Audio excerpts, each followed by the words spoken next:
Ladies and gentlemen, we have found another source of power. Oh shit. Here we go again. I love Team Fortress 2. Whenever I would have free time, I would hop on a random server, pick the scout. My favorite class, by the way. Totally trash anyone who would stand in my path. He's the kind of guy that would just enter a game, equip the force of nature, run into the enemy team, kill one person, taunt, and then get killed, and then after that he just rage quits. And he adds that single clip to his epic frag montage. Not only do I enjoy the game, I enjoy the vibrant, creative culture it's created. My favorite part of this culture is a character known as a Vagin. Why? Why is that your favorite part of the culture? For those of you who don't know, Vagineer is an engineer whose jaw extended so far downwards, his mouth ended up looking like a... I don't want to say that word out loud. Thanks to his freakish appearance and his propensity to speak backwards, he has become the star of countless Gmod videos. Whenever I see him, I get a big grin on my face, even when he is the star of supposedly scary Gmod videos. Why do I mention Vagineer? Well, it'll become... One night, I was browsing through the custom game servers in Team Fortress 2 to find any fun or inventive mods the players created. When I stumbled upon a server with the odd name of TF2, it took me a few seconds to realize it was Play With Me spelled backwards. I assumed the creator chose this name in order to stand out in the crowd. Then again, most gamers will assume this title is gibberish and pass it up. I, on the other hand, was the kind of guy who was willing to give anything a chance. I'm the kind of guy that shits. Fucking hell. I clicked it out of curiosity. The map was 2 Fort again. Why is it always 2 Fort? This is when I make a basic. You know what would be scarier than 2 Fort? Turbine? Yeah. Yeah. I assumed it was a typical game of capture the flag, so I picked Scout. When I spawned in the blue base, the first thing I noticed was that there were no one else to... I swear to God. The first thing I noticed was that there was Pops, I can't do this. The first thing I noticed was that there was no one else around. There weren't even any gunshots outside. The server was completely empty. I guess I understand why the guy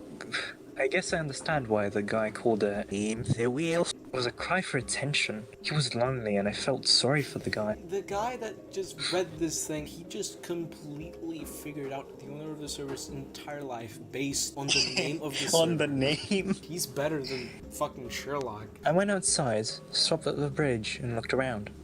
No one. I was about to hit the escape key when out of the red base stepped a Vagineer. He met me at the bridge. Down in the chat box, a player named wrote, like a true Vagineer. Like a true Vagineer. I appreciated how faithful he was to the character. Vagineer, or as he called himself, continued. I assumed this was a custom duel game, so I agreed by shooting him in the face. He tried to hit me with his wrench, but I ran backwards and pumped lead into him until he died. He wasn't so tough. Fucking cunt, man.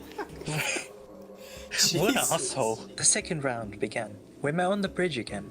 He wrote, He tried the same tactics as last round, so I put him in his place. This guy's a joke. No wonder no one wants to play with him. Jesus, man, it's your idol. You're just gonna diss him out Stop like being that? a dick, man. Jesus. The third round, when we met on the bridge, I decided to have a little fun with him by writing in the chat box, "You suck. You're pathetic. Seriously, are you autistic? It's no wonder no one wants to play with you. Exit out and uninstall the game, loser." You know he's a scout main when he can't even figure out that his scattergun is not a shotgun. But for some strange reason, he didn't die. Since I was out of ammo, I switched to my bat and wailed on him for an entire minute. But he still didn't die. Vagineer laughed an evil backwards laugh and wrote, He hit me a single time with his wrench, and I was shocked to see that I died instantly. I wrote, "You fucking hacker." He wrote back. The fourth round, I started to notice a few graphical glitches.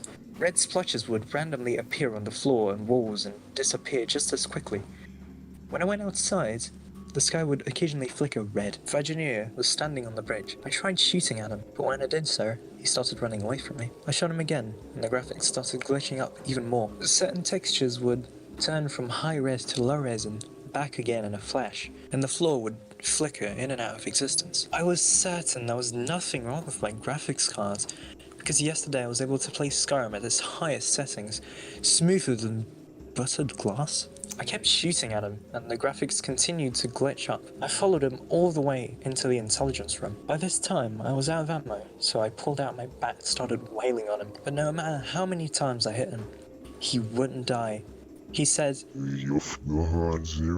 he instantly killed me with his wrench. This time, the blow sent me clear across the room. As Scout's lifeless body was flailing around, I noticed another glitch. The briefcase changed into a severed head, and back again. Wow, that's so creepy. Creepy. It's like a creepypasta. The final round, things took a turn for the morbid. The walls were stained with blood. On the floor, there was a trail of blood that led outside and into the red base. I went outside, and when I looked up, the sky was dark red. I knew nothing good would come out of this, but I continued onward. I followed the trail of blood all the way to the intelligence room. I was horrified to discover a massive pile of bloody heads where the briefcase should be. I heard a sick, demented backwards laugh behind me. I turned around, and I saw him. Vagineer. He was slowly approaching me. I tried getting away, but the movement keys didn't work. I tried attacking, but that didn't work either. It was obvious this was a scripted event. He stopped inches away from my face. I was about to hit the escape key when he asked, since I'm an atheist, I wrote no. He replied, as Vagineer instant killed me one last time. He let out a hard-stopping, ear-splitting, I'm not gonna make that sound. You did. Scout. Scout. Scout exploded into tiny pieces. The screen went black for a few seconds, then it went back to the main menu. As far as I could tell, everything was back to normal. As I sat on my chair, petrified, I asked myself, what kind of sadistic fuck would make something like that? I'd been through it enough, so I went to sleep. A few days later, I told my friends on Steam what happened, and they told me they had played on that server as well. They also mentioned, if you answer yes to Vagineer's question, do you believe in God? He will reply, I mentioned the server on the Steam forums, and many others recounted their horrifying experiences with it. So basically, what you're telling me Sorry. is that you love, it is your idol. Your idol is Vagineer, a character from Creepypastas, which is supposed to be... I don't know why I went on that rant. As long as I Pup's going on a fucking tangent. I think I'm high. We're both high. We asked Valve to do something about that server, but they said they could find no record of a server named ever existed. We told them our experience. We told them our experiences with the server to prove it was real, but they simply reiterated what they had said before. I eventually put the experience behind me and got back to playing Team Fortress 2 as usual. I can still kill noobs with zeros, because he's very cool, with ease, but sometimes, when I'm playing at night, I can hear backwards mumbling off in the dark corners of my room. Okay, I need to have a wee. I laugh at people.